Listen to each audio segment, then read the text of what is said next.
অনেকে রোজা রাখে কিন্তু নামাজ পড়ে না, তাদের সম্পর্কে কি বলবেন? রোজা রাখে কিন্তু নামাজ পড়ে না, এদের সম্পর্কে বলবো তারা লুঙ্গি খুলে পাগড়ি বাঁধছে। লুঙ্গি খুলে যদি কেউ পাগড়ি বাঁধে এই নিয়তে যে পাগড়ি বাঁধলে সওয়াব হবে, কিন্তু লুঙ্গি যে খুলে গেল সেটার জন্য কবিরা গুনাহ হবে, সেটার খবর তার।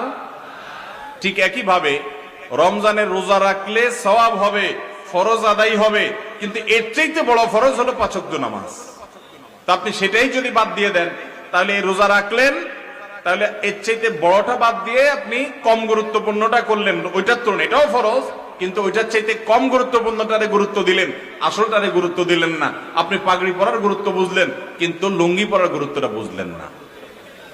আল্লাহ আমাদেরকে লুঙ্গি পরার গুরুত্ব বুঝার তৌফিক দান করুন।